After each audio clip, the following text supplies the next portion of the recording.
Hello, this is Melissa, the Insurance Exam Queen, and we're going to do a little explanation of subrogation.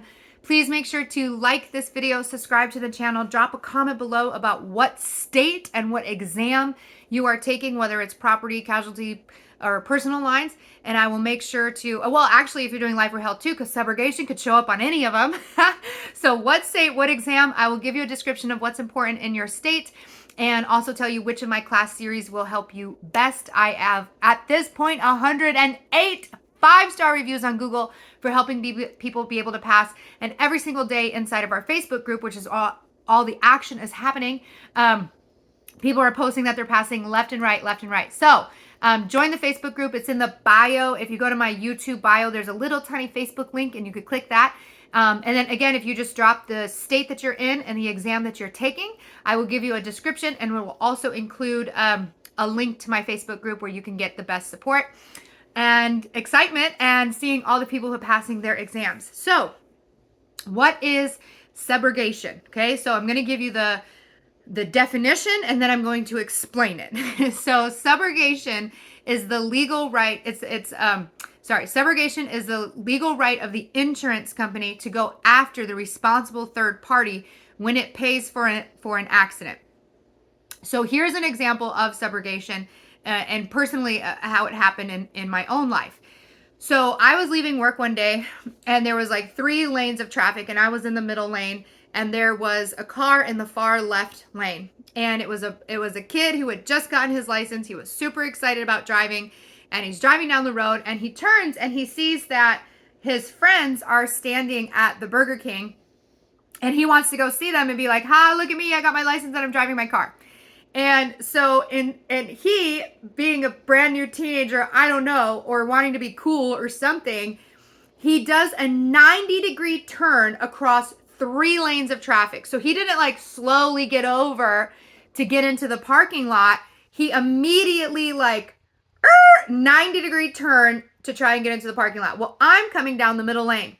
So I'm about to T-bone him.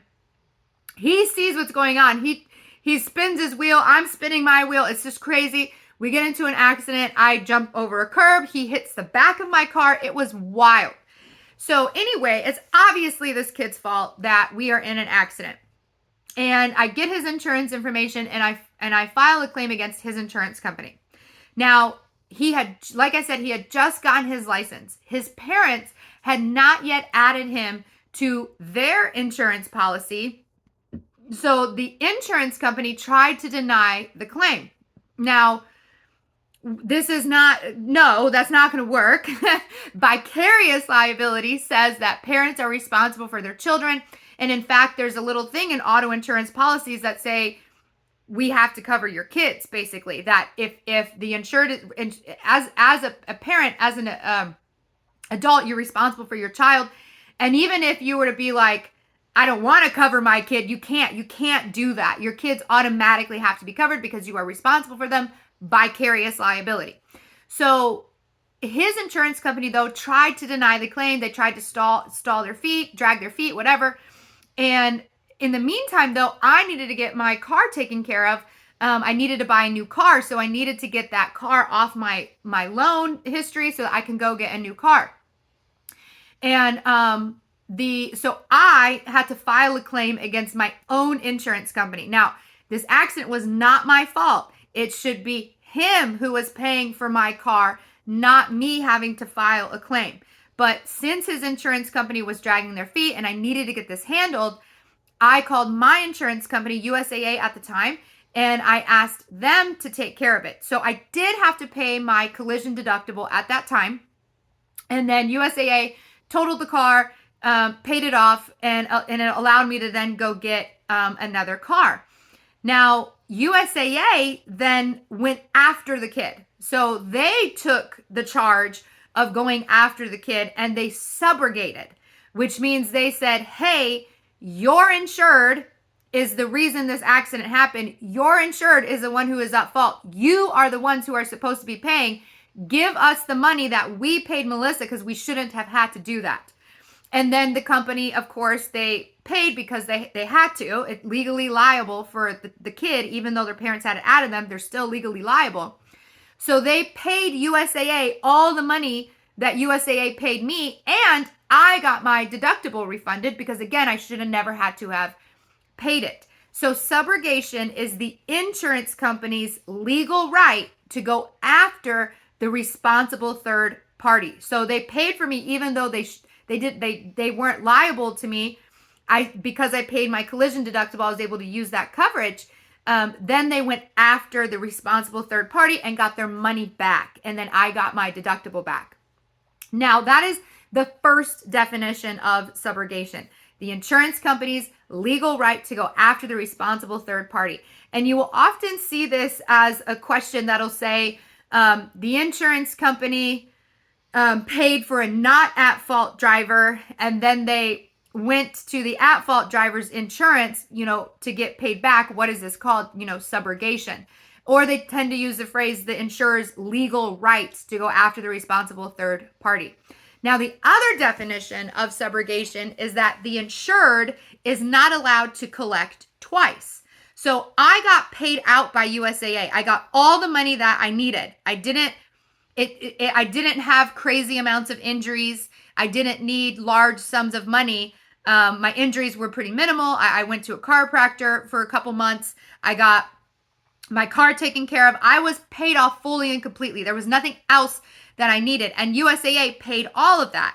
So I basically gave my right to go after the kid. I gave it to USAA by filing my insurance with them, which is why they now had the legal right to subrogate from the insurance company.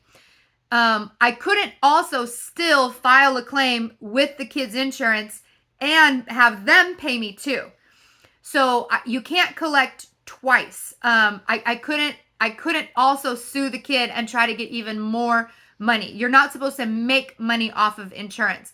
Now, I have a subrogator who is studying for one of her exams, and she told me that many people do try to collect twice and that she's had to go back and get people to pay them back and explain the claims process and how it works. So there are people who do attempt to double dip. But once the insurance company legally subrogates, like it's their money, like you're not supposed to be paid twice. So that's a second definition. Okay. So the insured cannot collect twice. So the subrogation, two definitions, they go together though, hand in hand. One, the insurance company's legal right to go after the responsible third party and get their money back. And the insured is not allowed to collect twice. Once they collect from their insurer and they're paid off, they have given their right to sue to the insurer. They cannot also go after the responsible third party themselves and get even more money. You're only allowed to collect once. So that, again, is a quick definition of subrogation. I do offer class series where I go more into detail, where you can ask me questions, where I'm not talking so fast. And again, all of that is available on insuranceexamqueen.com. And make sure you join the Facebook group where all the action is at. And again, drop the name of this test you're taking, whether it's property, casualty, personal lines, life or health, or adjuster's exams, which I don't have any personal experience with adjuster's exams, but apparently it's basically just property and casualty content. Drop the name of the exam you're taking, the state that you're in, as every state has a little bit of a different breakdown.